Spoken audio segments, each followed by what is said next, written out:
Hi students, myself Vivek Sajjan, working as assistant science teacher in Chandrakanpally Central School.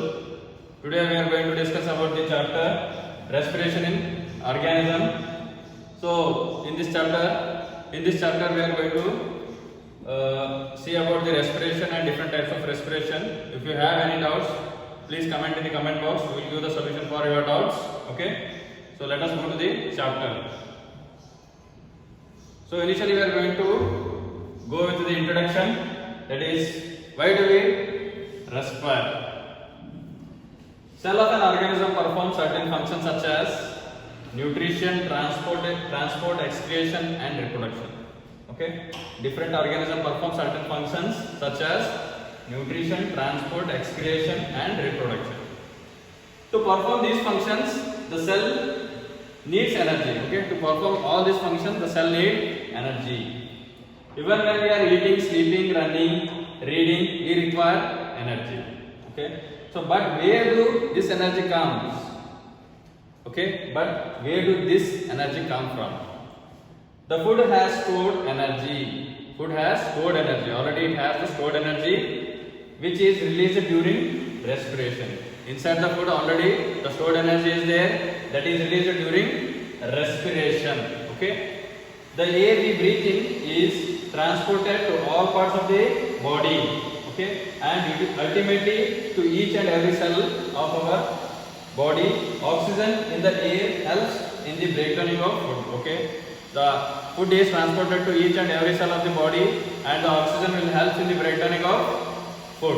Okay, that food breakdown food is releases the energy, that will release us the energy.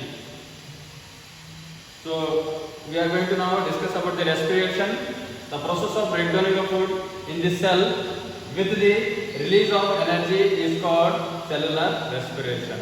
Cellular respiration means the process of breakdown of food in the cell with the release of energy is called cellular respiration.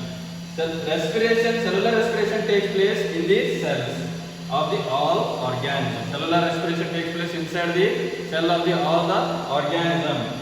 In the cell, the food, that is glucose, is broken down into carbon dioxide and water using oxygen. Inside the cell, the food is broken down into glucose, or else we can say energy, that is converted into carbon dioxide and water.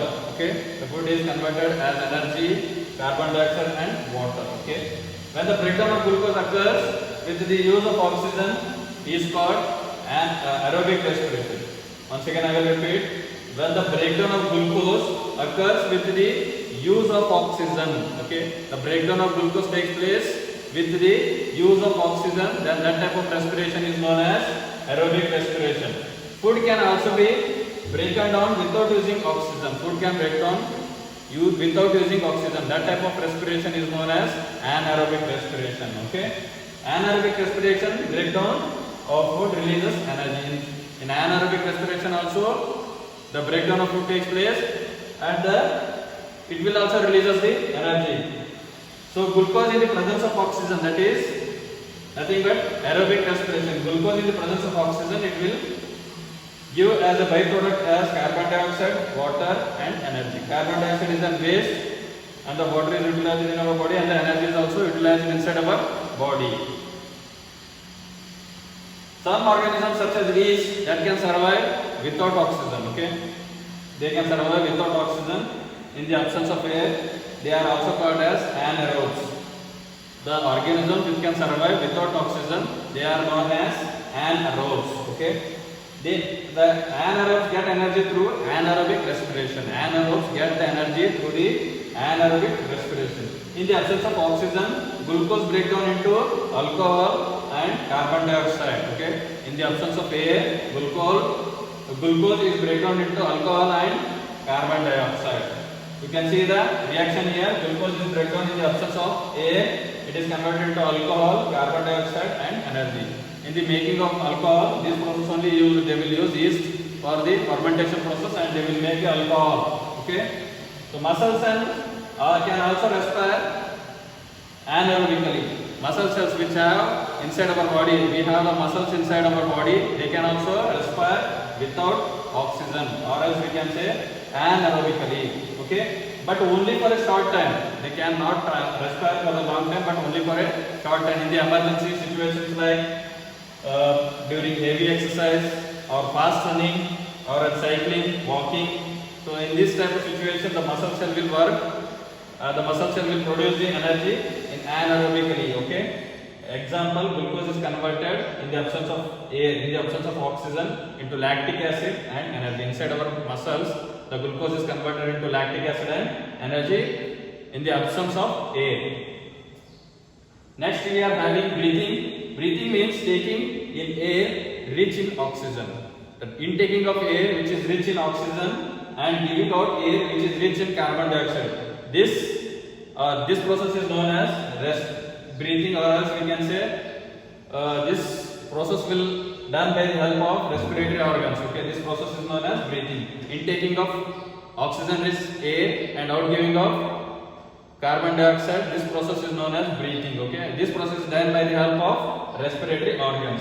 The taking in of air rich in oxygen into the body is called inhalation. The intaking of air which is rich in oxygen, that process is known as inhalation. The outgoing of carbon dioxide into the atmosphere, that process is known as exhalation. Okay. The number of times a person breathes in a minute is termed as breathing rate. Once again I will repeat. The number of times a person breathes in a minute is termed as breathing rate. What is breathing rate means? The number of times a person breathes in a minute is called breathing rate. So you can see the human respiratory system. We have nasal passage. Okay, this is nasal passage and this is oral cavity we can say, or else we can say mouth cavity. We have pharynx here, trachea. This pipe-like structure is known as trachea, and two lungs we are having. Rib cage is there and diaphragm. So inside we are having the this one bronchi, bronchioles and alveolus. Okay, alveolus are the site in which the transportation of or else we can say exchange of gases takes place.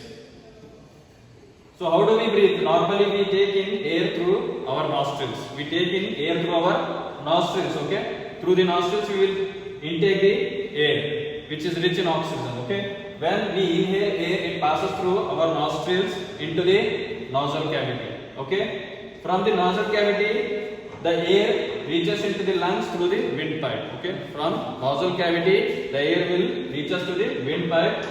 Lungs are present in the chest cavity.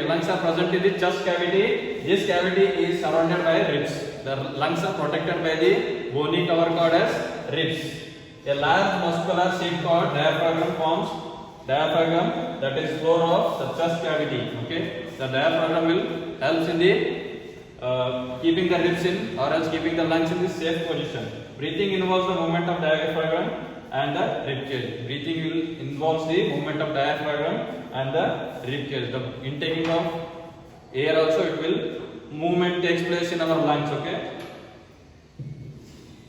inhalation and exhalation. Whenever we intake the air, the lungs will comes out. Okay, the size of the lungs will increases. Whenever we exhale the air, whenever we outgive the air, the lungs will go to its original shape and size. Okay, this is how we can differentiate by the diagrams. Also you can see the diagrams. Okay, so diagrams move down whenever we take air inside our body.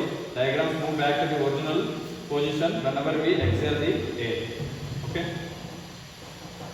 so inhalation and exhalation.